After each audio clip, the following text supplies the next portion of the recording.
To have faith in God is not a stagnant state, it's a journey. As believers, we should grow in our knowledge of God and His Word. Walk with Alan Cutting and many other believers as we walk the believer's journey. Well, aloha, and thank you for joining us again on the believer's journey. I want to thank you for your prayers, for all of your support that you've given us in your writing comments, asking questions, all of you who subscribe to our YouTube channel. I want to thank all of you who support us financially and in your prayers. Also want to thank our the people who sponsor us, which is Guerrero CPA, Guerrero Law, Smart Choice Benefits, and Trade Show Displays. So thank you so much for all you do. We'll be talking more about our mission trip. We already have another mission trip planned for this October coming up, and it will be open to anybody who speaks English here in the United States. And we'll talk more about that later. In the meantime, I have with me Amy Morgan. Amy's been on our program before on a different topic. And we're going to be talking, she's with Marriage Initiative. And we're going to be talking about a program that they have, which is really cool. It's really neat. And so anyway, we'll be on our topic is on marriage today. Oh, thank you, Alan, so much for having me. And thank you to everyone who's listening. It's my honor to be here. Well, it's a pleasure. And you really are a pleasure to talk to. So. Well, you are kind, and I love your wife. It's great to sing next to her. Well, she loves singing. She's going to practice tonight. She goes, even though I'm not going to be there on Easter, I'm going to go ahead and practice. Okay. Oh, she's so funny. Well, I will tell her hello. I'll be there as well. Okay. Anyway, so the Marriage Initiative, we had Carl Caton on our program last year, who is the director or president of founder and president, yes, of Marriage Initiative. A really amazing program, and if you haven't watched that, you should watch it. It's really good. Or you can even go to their website, Marriage Initiative, I think .org. Mm-hmm. Yes, and they are an amazing company. And recently, within the last few years, they were given this project that they're doing. And this project's been going for 30 years. And I believe it's Marriage Week. National Marriage Week. Yes, it started in the UK, actually, 30 years ago. This is the 30th year. Mm-hmm. And in 2022, the Marriage Initiative was asked to take over the administration and promotion of it. It had been going for a while, but we were asked to take it over and have really helped it generate a lot more steam. It is a national movement in the U.S. It's an international movement, and its whole point is to celebrate and encourage and equip marriages. So it's a week from the 7th to the 14th. And from what I understand, they have you have videos and things people can watch.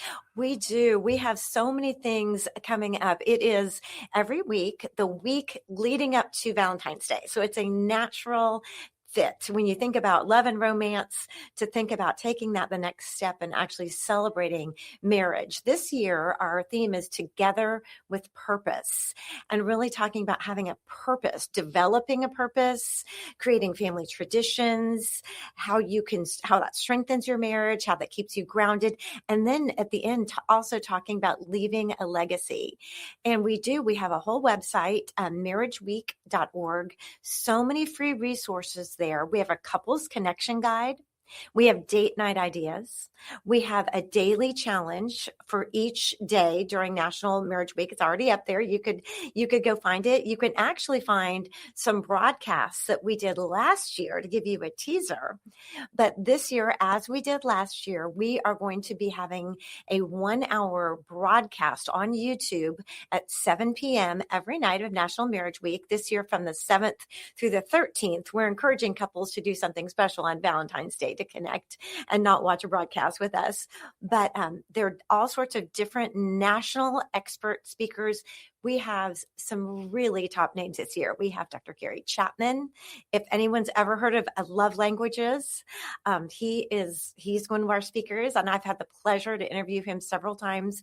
Shanti and Jeff Feldhahn, Les and Leslie Parrott, the Gormans, the Smalleys from Focus, who leads the marriage efforts that focus on the family. We have to have Dr. Randy Schroeder, so many national leaders who just have so many wonderful best practices, thoughts to add. And each night we'll have a panel.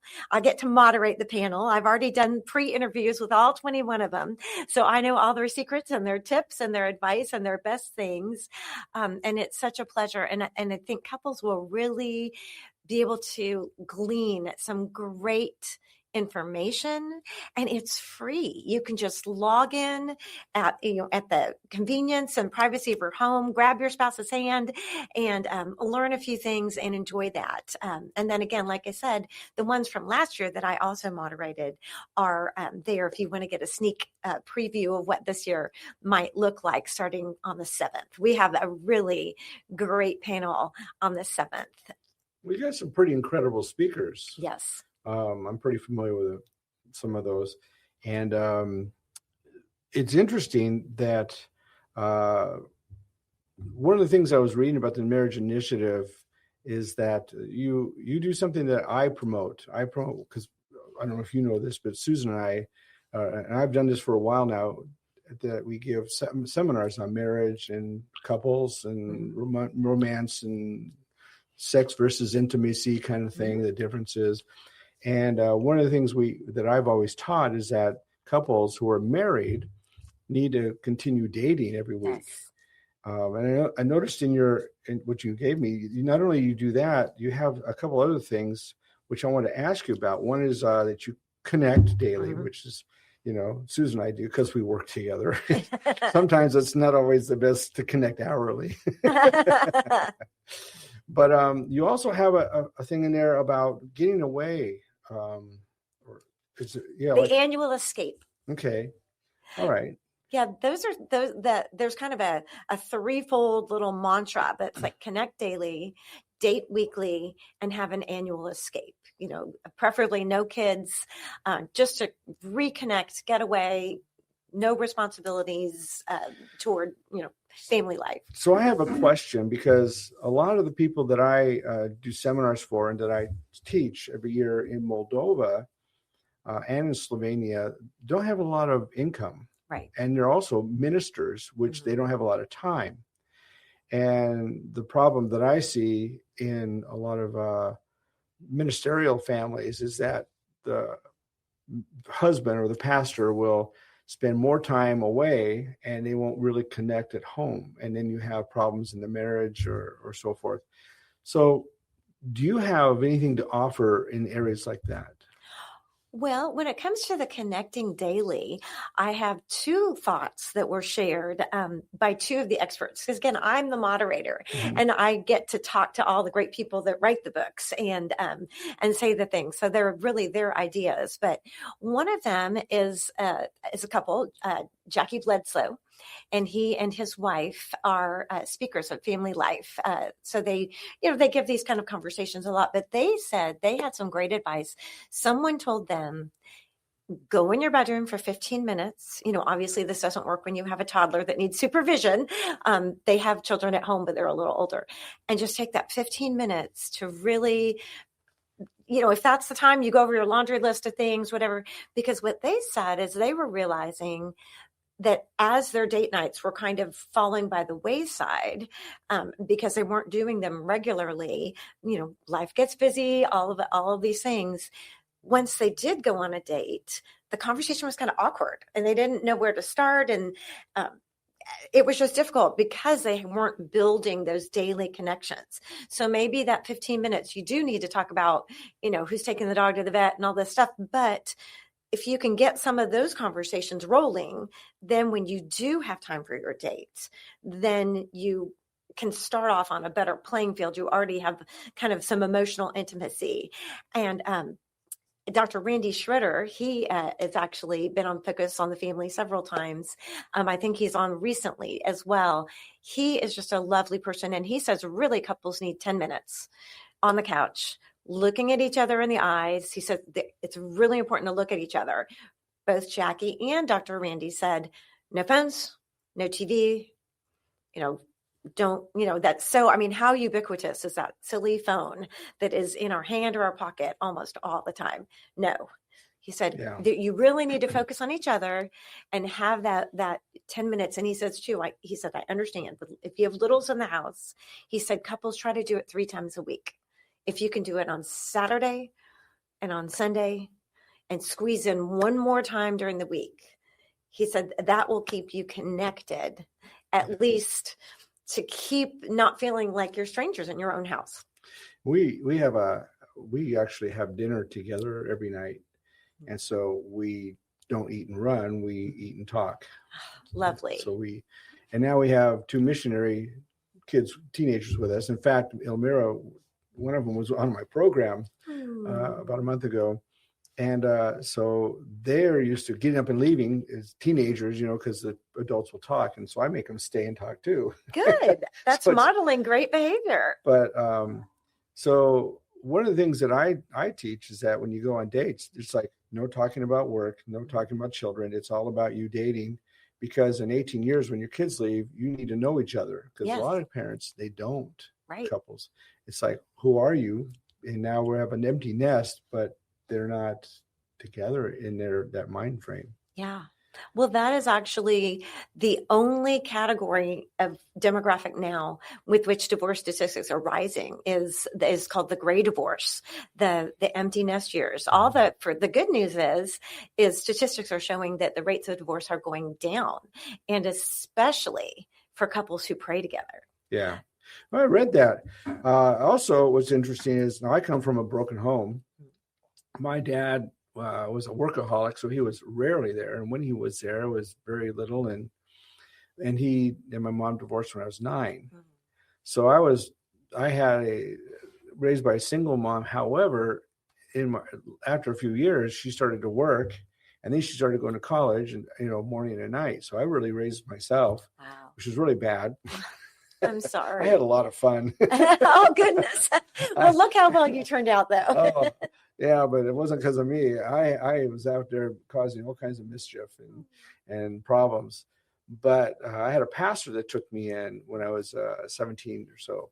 And Juan Ekdahl, he had actually been on my program. And he helped me understand what it was to have a family, be a family, eat together, treat a wife. The whole thing he's been my mentor through life. He's been my surrogate father. So when I was looking at your statistics about, children who are raised only with one parent and what the poverty level is, and yet I've not experienced that. And my 2 youngest brothers, there's 5 of us, my 2 youngest brothers, they were young when my mom remarried. So my youngest brother has never felt poverty, and I have 2 in the middle that have. So it's interesting how all that juggles out, but I was really fortunate. I was fortunate with the pastor, but I thought the statistics were really interesting. Yeah. Well, research is really starting to back up what we hope. It seems common sense, but that really having Dr. Brad Wilcox. He's with the professor of sociology at the University of Virginia, and he's director of the National Marriage Project. He's also with IFS. He wrote Get Married a couple of years ago. That book, Family First Marriages with Date Nights or Happier Marriages benefit the children, and that children flourish in stable 2-parent homes. And there's a lot of national research that really shows that is true. Now, not like you said, not every kid that's the case. Another one of our national experts who is going to be on our panel one of the nights during National Marriage Week, Sharon Janes. She's been a writer for Proverbs 31 Ministry. Lovely, lovely lady. She was also raised in a family that was unhappy, and she found a refuge at her neighbor's house, just like you with your pastor. Her neighbor, and I think I have her name correctly. I believe that lovely woman is now in her 90s, and Sharon has recognized her. She had a Christian home, and she had a happy family, and she welcomed Sharon, and eventually became instrumental in not only Sharon's becoming a believer and accepting Christ, but Sharon's mother And then eventually, which led to Sharon's father years later accepting Christ and really changed so many things.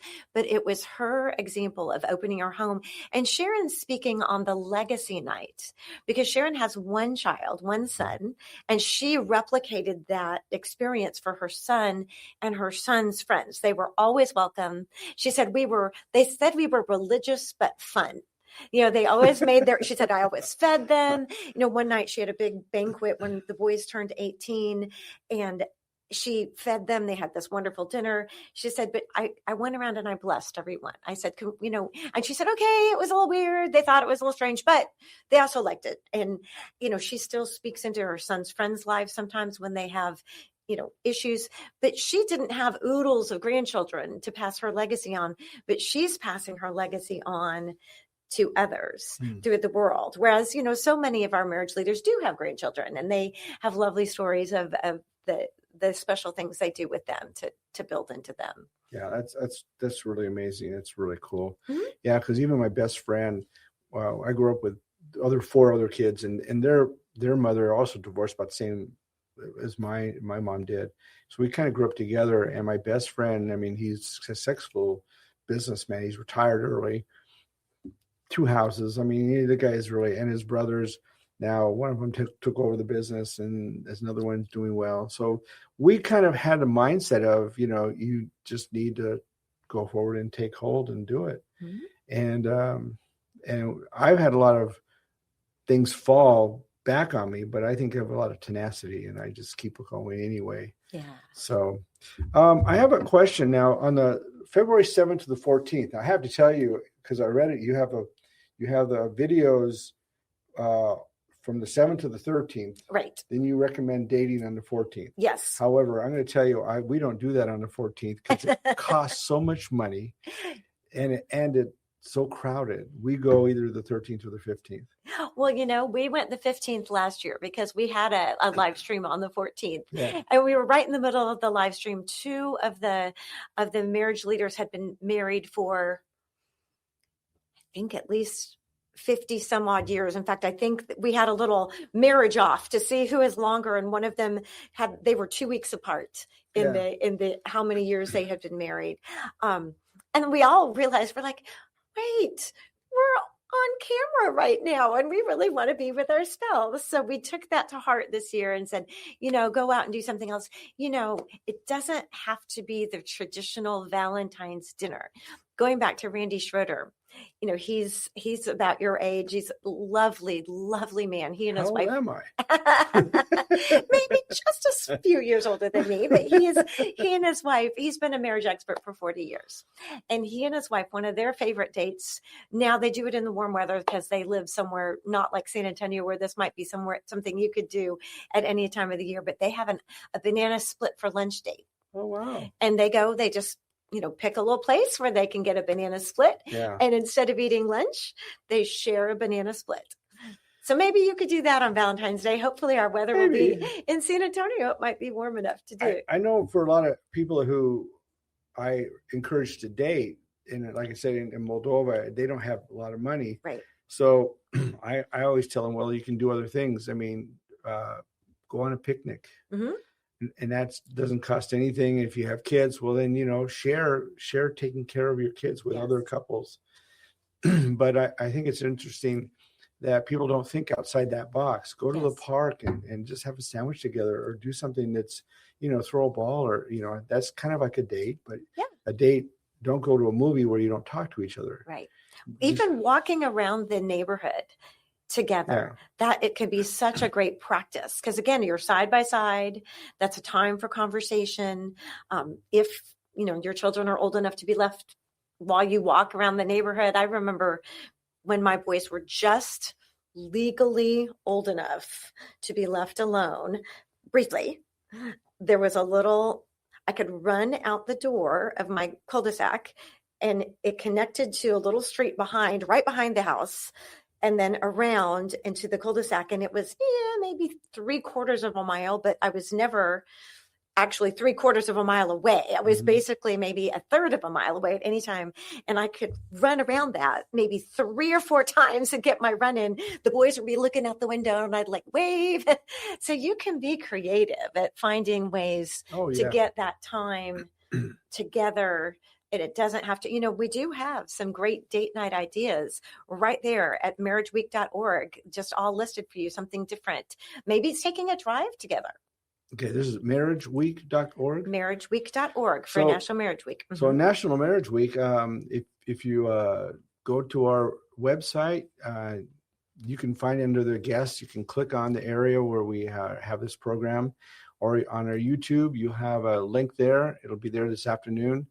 And even on this program, you'll see a banner scrolling by, and you'll see the website address and so forth, and you get all the information you need.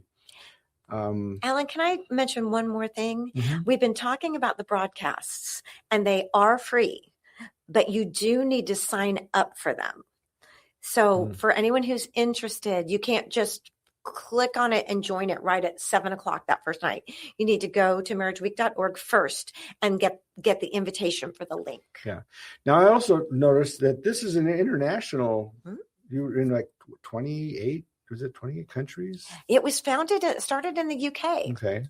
So it's all over the world, basically, at this point. It's a pretty big situation, a pretty big deal.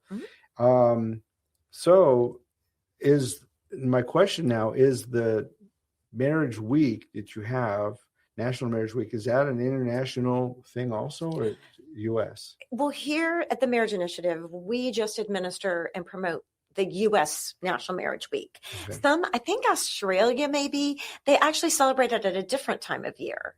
So that's kind of interesting. I know 2 worldwide Catholic archdioceses and the Catholic Church has been very active in promoting National Marriage Week, but we just particularly administrate the U.S. part of it. Yeah. Well, the Catholic Church has been very active with marriage. They have these weekend trips they've had for decades. The Cana, I think they have Retrouvé, which is more their marriage crisis intensive. Yeah. But then is it Beyond Cana? I think it's Beyond Cana. There is one coming up soon here in San Antonio, a Beyond Cana conference. I don't know if it's the Catholic Church or if it was the Methodist, but there's a thing called Road to Emmaus. There's another one out there too. So that is not specifically marriage. The for road couples, to, though. There's a Road to Emmaus for couples? Yes. Oh, very neat. Yeah. Oh, what a wonderful thing to do together. Yeah. So there's all kinds of little things out there. Yes. Now, here's a question that's off the wall here. You mentioned about family life. Are they an offshoot of the Smalley group, Gary Smalley's group? So Family Life is an organization that was founded by the Raineys, Dennis Rainey and Barbara, and they were originally in Little Rock close to in the Arkansas area. Now the Smalleys, Gary, he was in kind of that Missouri Ozark area. Now his son Greg and Aaron. Greg is now I don't have his title right in front of me, but he is with Focus on the Family. He heads up their marriage division at Focus on the Family. So Greg and Aaron are probably in their early 50s, and Gary now is passed, right? But Greg now has incorporated what was the Smalley Institute, has come under the auspices. Gary's done that. And Greg is now with Focus on the Family. So his father's original ministry has been incorporated into what's going on at Focus on the Family. Okay. And Aaron and Greg are also some of our panelists on one of our nights for National Marriage Week. Okay, because I know that they went different ways, or different companies, but different. Yes, they are. So Focus on the Family and Family Life are different, but they both have radio programs and podcasts, but they do have a very similar offerings in different intensives versus enrichment, but they have both have wonderful resources for families and marriages. I get the and family, are great friends. Okay. Yeah, I get the family life Mhm, emails constantly. mhm. So I read a lot of that. Yeah. So, We've had, well, and actually, like Jackie and his wife Stefana are speakers for Family Life. So they're on our panel one night, and then mhm. Greg and Aaron at Focus are on our panel one night. Now, when reading the information about National Marriage Week, I read somewhere it says this is a movement. Can you explain that? Well, yes, I think what that is trying to say is to really elevate and encourage conversation and support of marriage. Um, everyone kind of has their personal thoughts, and but really just saying, going back to some of those statistics, marriage is good for families, marriage is good for children, marriage is good for society. And the more we can say, hey, it's a good thing to be married. It's Mhm. let's talk about ways to make your marriage even better. How can you go on that date night? Have some ideas. How can you have some good conversation with your husband? How can you try one thing to pray together, to learn how to develop a habit of prayer? There are all these great, how can you learn your spouse's love languages? Did you even know that your spouse had a love language? How can you learn to think the best of your spouse? Like Jeff and Shanti always say, what's the kindest explanation? I mean, I know when my husband and I get crosswise, I try to think about that intentionally. I try to think, okay, I know he loves me. I know he wants the best for me. What is the best way I can interpret, what I think he said or did, and then give him the benefit of coming from a positive place, and then to have a discussion instead of just rehearsing negative thoughts in my mind. Yeah. So how can we elevate that? How can we encourage people to do things like that? Yeah. Okay.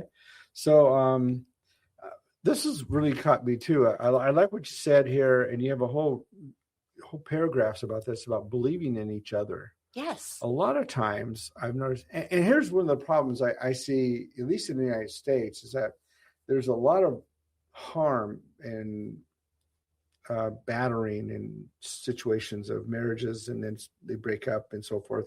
And Susan actually came on our show and shared that because she came through one. She has a hard time with a lot of things because of her past. Right. And so there's triggers that start off all that.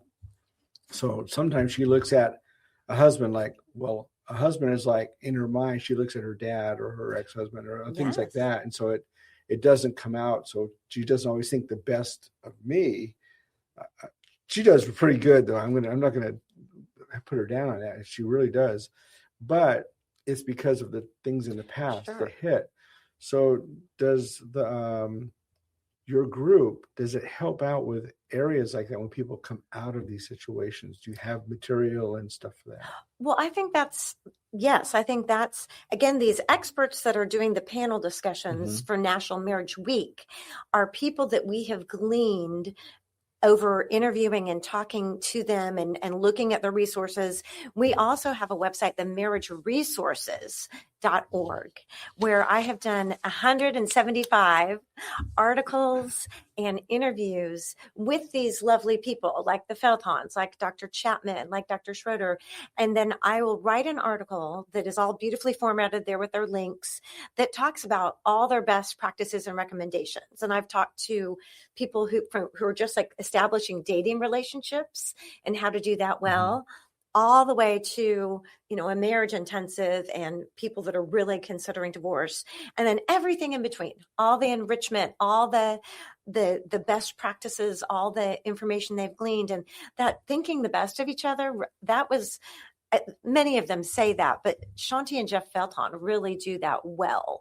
They really have talked about that a lot. They have a kindness challenge that actually is not just, you can use not just for your spouse, you can use for your cranky teenager too, or your mother-in-law, or anyone that you might want to use it toward, or your person that you serve on a church committee with who's driving you crazy. That kindness challenge can be used, and it can be one-sided. It's a way to change your mindset, your thinking, your attitude, and believing the best about somebody. And that, I think that's one of the things they really rest on, is try to believe your spouse's best intentions. I know I talked to another marriage leader, and they had a great phrase. They said, I know you didn't intend for this, your statement, your action, whatever, to impact me the way it did. Because see, then you're using very neutral language.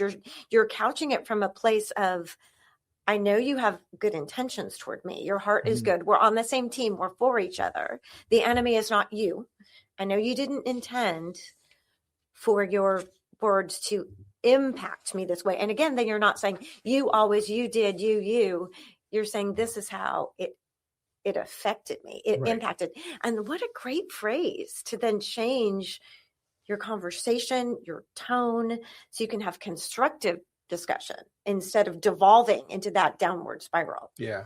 And I think that a lot of times when you're in these abusive situations or controlling situations, you get from one side and you almost have to, by adjusting yourself to fit that, you become part of that with it, you know.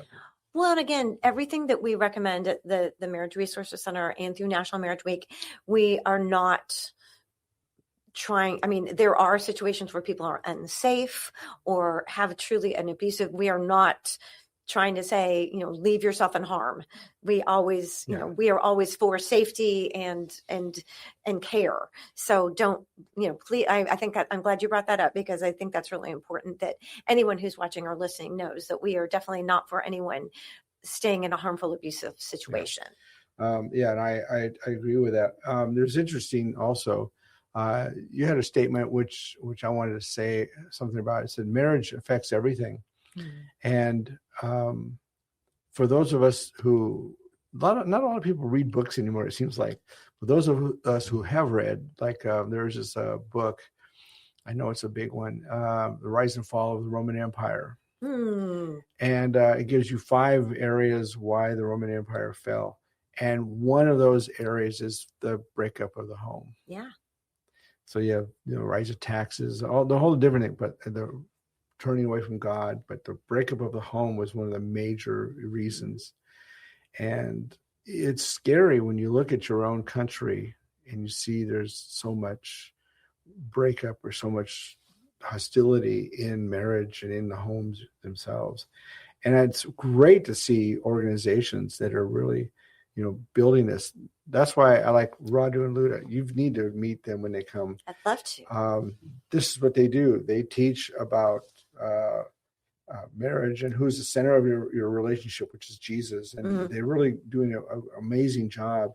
And they went into the school system and talked to students, which brings in the teachers, which brings in the parents. And then they get into the parents' lives about marriage and family life. And they do so well with that, and all about Jesus is the center of it all. Right.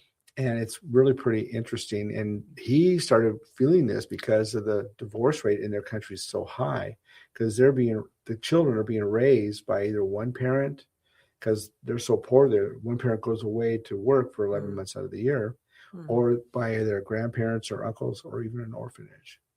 So when they become older, they have no idea about marriage, what a family can look like. And that kind of goes back to your experience with your pastor friend and what Sharon was saying about how, you know, her neighbor opened her home to her. And that's something that we can all do too, is first of all, take kind of a look at our own marriages and say, would our children want to be married? Seeing what's going on in our 4 walls. That was one of the marriage leaders mentioned that. They were like, "Oh, would our children be happy to be married?" And making sure that we are being that example in our home. But then thinking about how we can look outside. You know, our theme this year is together with purpose. And purpose, having a purpose together, is a real marriage strengthener. And, you know, there's something that God created each spouse to do, but there's also something that really magnifies when you put those 2 intersections together and makes it stronger. You're on the same page, you're on the same team, you're moving forward together, and you have something with your eyes on a prize. And it might be leaving a legacy and stopping a family generational curse or a generational, you know, replication of divorce. Maybe that's, you know, you're like, no, this is not going to pass in our marriage. We're not going to bring that with us. We're stopping that here. Maybe that's part of your purpose. Maybe your purpose is looking outward. Maybe you want to serve together at at a ministry like as you and Susan do. You go and you're missionaries, or you host missionaries, or maybe you just want to open your home to those neighbor kids, have a little teenager Bible study with the kids who are around. There's so many places that God has given us all gifts and talents that will exponentiate when you are doing them together. Yeah. That's right. So I know that I went on to Marriage Initiative website, and there's all those on the About Us, I think it's page. I think that's the page, and you have all kinds of logos of all the different groups, the resource. So you can go to that page, that website, and you can find all the different resources they have and all the different websites they have and groups they have, and learn from them. You can contact them. Let me ask you this too. Do you have people who are speakers who go to different groups, churches, or whatever to do speaking, teaching seminars? We are not the speakers. We are the ones who elevate the speakers who we've interviewed and who we've vetted. So then again, like at themarriageinitiative.org, you can click to the Marriage Resource Center.org, or you can just go straight to marriageresource.org. There again are 175 pages of people who we've interviewed, vetted, who are the speakers who come. Sometimes they do come. Sometimes we do help support a church who brings in, we've brought in Dr. Chapman before, or we brought in Shanti and Jeff several years ago, and different churches then hosted the speaker, but they are the speakers. And the great thing about the Marriage Resource Center is you can read my article. You can link right to their books or their courses or their anything that they have as a resource. And then I do a YouTube interview that's 30 minutes too. So you can really get a sense of how that speaker comes across. So you could really get a feel for, because we'll talk again about their resources and their journey, who they are, but you really get a sense, am I looking for a love languages thing? Am I looking for something that's like Sharon Jane's, praying for my husband from head to toe? Am I looking for, more of a researcher, or, just different? Am I looking for someone who comes from a counseling perspective? I just interviewed this really interesting therapist out of California, Dr. Andrew Gurney, and she does some really great research and work on attachment theory. So when a church or a small group leader or a counselor or a pastor is looking for that next mentor study, that next small group book, or that's where you can find that. And then those are the people that we've chosen to be part of the panel for the National Marriage Week broadcasts. Okay. Well, I recommend that you look into this, go to their website, and sign up for these videos and watch them during the week, and then set up a time for a date. Yes, absolutely. That would be good. Okay, well, let's go to our topic. We're going to talk about our treatment of marriage. We're going to stay with the marriage topic here, and I think it's a good idea that we do this. But I want to start off with a passage. Okay, so when I was in Moldova recently, we Susan and I did a seminar to pastors and pastors' wives, and we called it the responsibility. So the responsibility of the husband and the responsibility of the wives. We believe that there's responsibilities. You mentioned that earlier, and we feel like a lot of it has to do with being a servant. Mm-hmm. But in the beginning, this is what's really weird is that people don't look at that. In Genesis, I go to Genesis a lot, believe it or not. In Genesis chapter 2, verse 18, it says, "Then the Lord God said, it is not good for the man to be alone. I will make him a suitable helper for him." So what's really interesting is that, on my comments, and I'll let you talk, is that a lot of people look at that in our English. We see, we'll make him a helper, helpmate, and they think of apprentice. Or a lowlier person. A lot of people do, a lot of men especially do this. And they put their wives on that. Well, I'm the boss. I'm the guy that's the head of the home. You need to do what I do and listen to me. And you're just the helpmate. And that's how they put it. But in the Hebrew language, it doesn't mean that at all. Yeah. Actually, suitable helper means like a counterpart or a helpmate. And it's one who can see from another angle. Mm. So when God brought Eve, he brought Eve, who was able to see from a different direction, different angle, a different perspective, and gave him as a counterpart. Mm. And I think that verse is really important when we look at marriage, Yes. because, it helps establish something that a lot of us miss. And unfortunately, in this man's world, I'm hard on men on marriage. I really am, because I think we've been taught a bill of goods that's terrible and treat women awful. Mm. So I really am push this. So really, what a wife is, in what I teach here, is an advocate and a teammate for husband. It actually means like she's a supporter. Mm. So what do you think? Oh, I like that. I love the word teammate. That's something I've heard many of our marriage leaders talk about being a team and how you work best together as a team. And helpmate too. I've heard a definition for it, like using the actual, would it be Hebrew? Because it was the Old Testament, about being like an essential helper, the person who provides just the help you need at the right time. And I think we've all had an opportunity when we either needed help from our spouse. I mean, I think about, so here's a funny story that I think I have permission to use, but my husband enjoys driving, and we've been married almost 31 years. And I can count on the times when I've driven the car when he's been in it, probably still on my two hands. And you know what? I don't mind that at all. He really enjoys driving. I don't really love drive. I mean, I drive all the time, but I don't care. I would rather him drive. He wants to drive, but he had a medical problem, 20 years back or whatever, once or twice. And then I was the essential helpmate because I did have to drive him to the hospital. He could not have safely done that. And so that's a good illustration how, under him being, the leader, he prefers to drive, and I'm happy for him to drive. But when he needed me to drive, I could step up and do it. Well, that's funny, because I like to drive, and Susan would rather me drive. Yeah. But there have been times when I say, I don't feel good. I need you to drive. And she's like, okay. Right. Just right Same in thing. there. Yeah. And Yeah. it's really kind of interesting. So it's interesting that we get a lot of stuff from Paul or from Peter about marriage. And the problem I see, is that we look at things in the scripture, and like the one in Genesis, a helpmate or suitable helper, helpmate, and we take that verbiage and we put our modern day spin on it or definition to it, and we don't go back and realize what it really meant in an underlying in the Hebrew itself.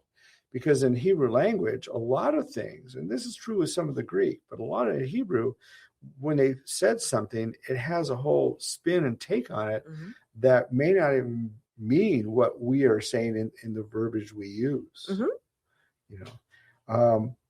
I like what Peter said. Peter in First Peter chapter 3, he talks about how men need to be this way and so forth, and women.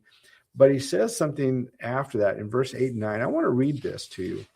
He says, finally, all of you. He's just talked about husbands having to be understanding with their wives, love their wives, and so forth.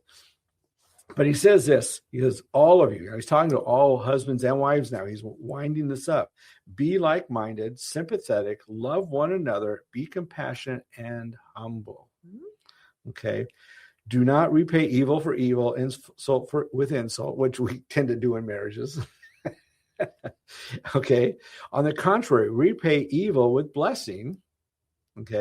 Because to this you were called so that you may inherit a blessing. I really like what Peter says here.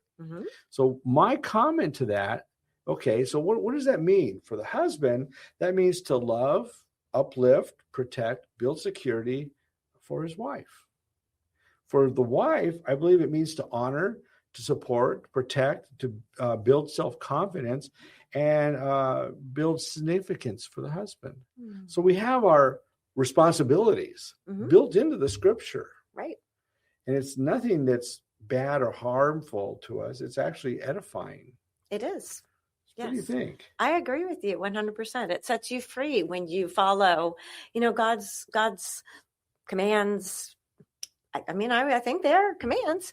I mean, they're not to be restrictive and it's kind of that whole Eve thing, where wanting to kick against the fence, right? Like saying, oh, you want to make your own decisions. You want to be like God. Well, God puts guidelines in there for us, for our best. And when we do consider how we can serve the other one, how we can, again, going back to thinking the best about the other and and then bringing your best self to the other. My husband gets up earlier than I do. He's just an early morning riser. We did this little sleep quiz thing, and I'm a bear. I am not, and I am a bear when I wake up in the morning if I haven't had enough sleep. So he gets up early. He makes a coffee every morning, and he often leaves for the office before I'm awake. Every morning, he puts a cup of coffee on my side of the bed right by me, and he kisses my shoulder or my foot, whatever part he can find that's, out of the cover that's not covered by a dog. And he does that, and he does that for me, and he's done it for years and years and years. And I love that. I know he's thinking about me. He's pouring his own cup of coffee. It really doesn't take him a few more seconds, but it means a lot to me. It really does. And I think those little things are really important. I in my teaching, I tell guys, a lot of guys hate this because they think it's a waste. It's that logical thing we do. I say, give your wife flowers. It doesn't have to be a bunch. It could be one. Again, if I go to Moldova and they can't afford flowers, I just go give her a flower. And it's like, I know guys think of flowers as well. It costs money, waste money because they die in a week. So what's the point? And that's how a guy thinks of flowers. But a girl thinks of flowers as in, you could tell me if I'm right. They think of it as beauty. It means that it's love. It's something that's life, and it helps them think that their husband is thinking of them and loves them even when they're not there. Yeah. Well, and different wives may have a different idea about flowers. Mm-hmm. For some, it might be coffee. For some, it might be something different. I know I kind of cringe at the thought of like how much flowers cost. So what my husband has done, and this is something that people in Moldova could do, unless I don't know if they have any rules about where they can pick flowers, but when it's like Mother's Day or, different things, they're usually during the time when flowers might be blooming.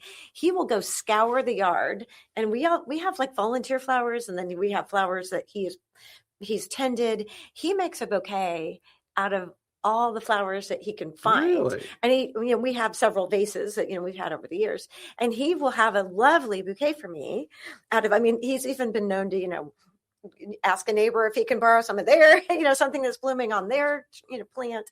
And he makes a really pretty, that costs nothing but his time. Right. And I love those every bit, if not more, than flowers that I know spent a lot of money and are going to die. Wow. And plus it takes a little time. So in Moldova, unless you can't pick wildflowers, I don't know, but whatever they, if you can do that's free. Well, I was actually taught this by my pastor who took me in, and he talked about giving just one flower, like a rose. Yeah. And what I do is I go to H-E-B where it's $4 for a bunch. Yeah. Yeah. Well, there you go. And they last either 1 week or 1 to 3 weeks, depending on what flowers you buy. Carnations last longer than roses, and so you figure it out. And so yeah, I don't go for all the high dollar. Oh, now your $4 flowers are now $40. Yeah. Well, and the shipping and that. Yeah. So I just go to H-E-B. Well, and maybe it depends. Maybe your wife likes something else. Like for me, get me a box of Junior Mints. I love Junior Mints. I do both.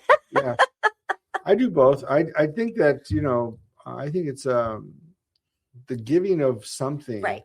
Is what's important. But for a husband, it's important that we give of ourselves. I mean, that's what we're commanded to do. Well, and that goes back to knowing your wife's love language and her knowing yours. Mm-hmm. If gifts is not her love language, you can give her all the flowers or the Junior Mints that you want. If she doesn't like if giving presents is not her love language, it's going to fall flat.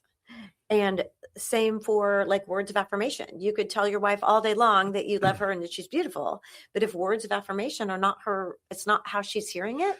Gary Chapman tells the most amazing story, and it will be on the night that he's, because I've heard him say it before, about how he realized that a husband and wife were not speaking each other's love language. And I'll let him say it, but basically the husband was an acts of service guy. So he was running around the house all day long, cutting the grass and making dinner and cleaning up dinner. And his wife was a time spent woman. She wanted him to sit down next to her and talk to her. And he was loving her very vigorously by doing all these things. And she was feeling so unloved because he wasn't doing what she made her feel loved. And we can all miss that. I think that because I've seen guys do things, but there's something that is underlying of all things, and that's honor. Yes. So I think if you do a lot of things or give a lot of gifts and you don't show honor or show your spouse high value, the gifts don't mean anything. Right. So really, I think, like, for example, my wife, when we first married, I'm really the romantic, and she's not. She says she's romantic, but it's not. When I first met her, it was like, I want to do something for Valentine's Day. Oh no, I don't want to do anything for Valentine's Day. Why not? I don't like it.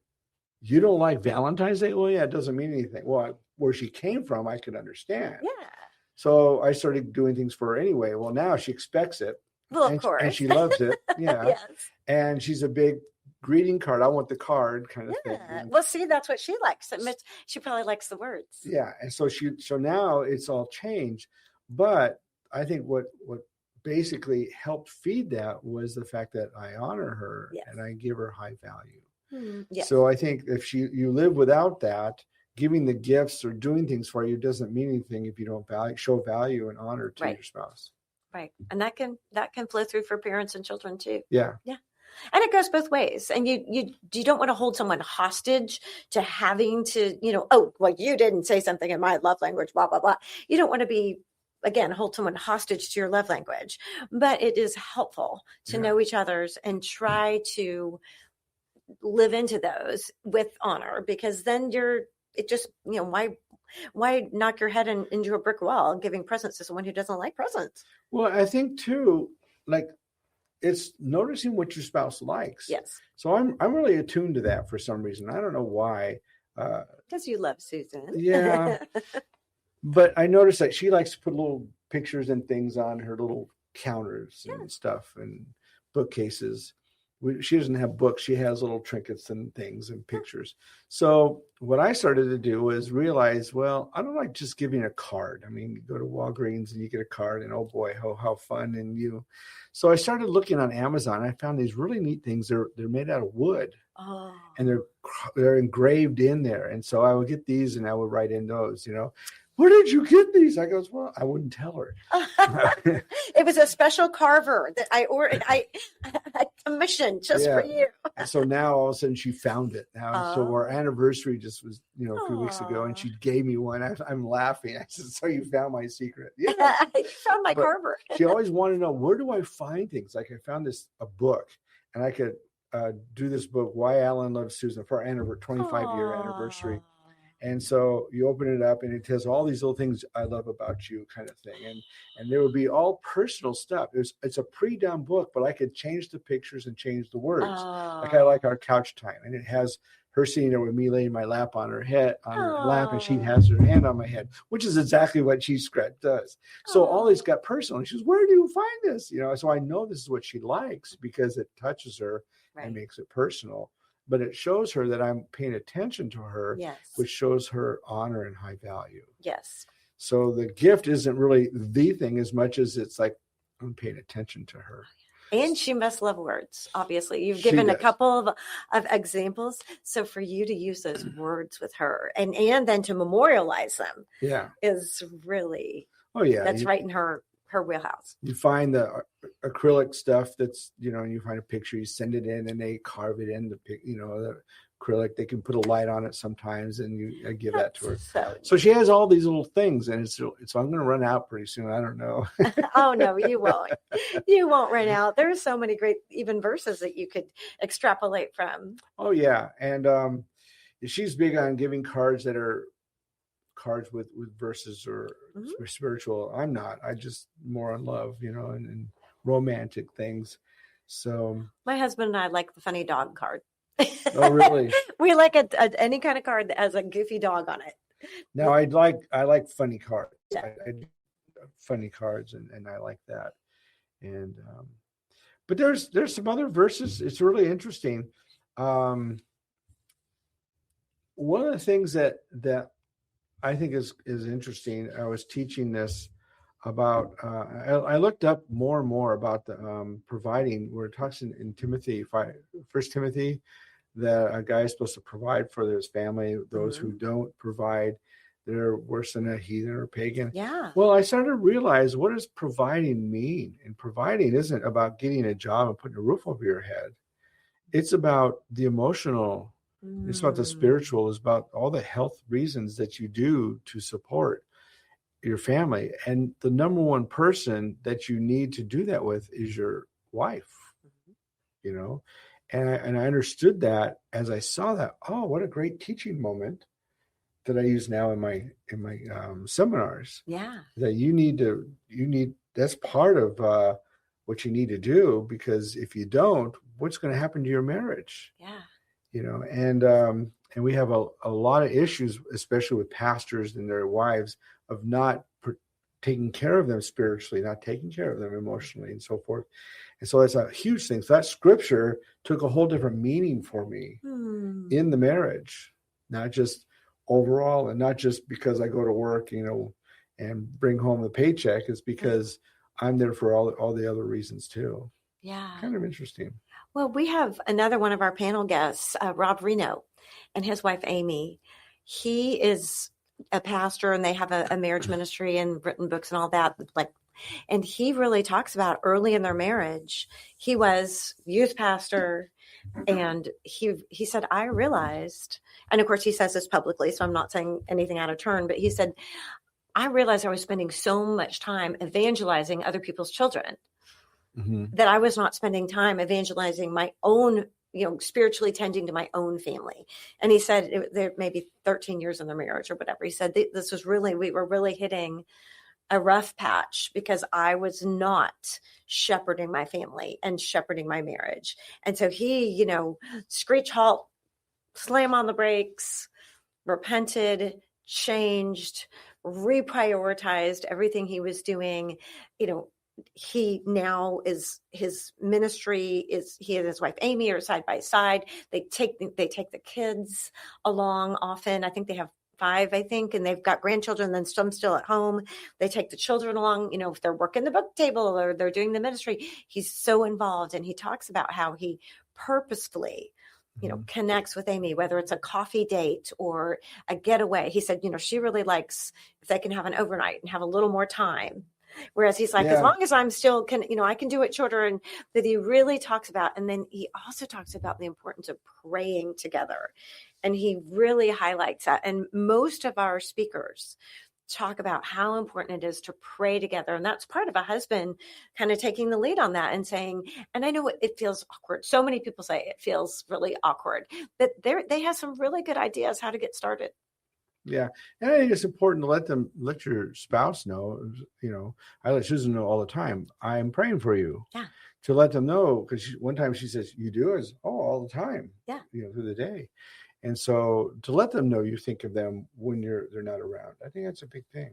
Oh, yeah. So I have one more thing to say, unless you have something to say. No. Okay.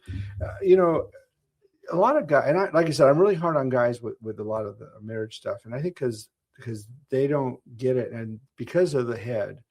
Jesus said that in Mark, the Son of Man did not come to serve, but came to be served, did not come to be served, but to serve. Right. And I think that a lot of husbands think that they're the head of the family, which okay. But if Jesus was the head of the church and he didn't come to be served, And he's but Jesus, to serve, and he's- the Son of God. then the husband, and we're supposed to be, as Paul puts it, love as Jesus loved. That means that our role is to love and to lead, not to be a big ogre, with a hard fist. It's not to sit on a throne to be served. Rather, you're to serve yourself and serve because of who you are.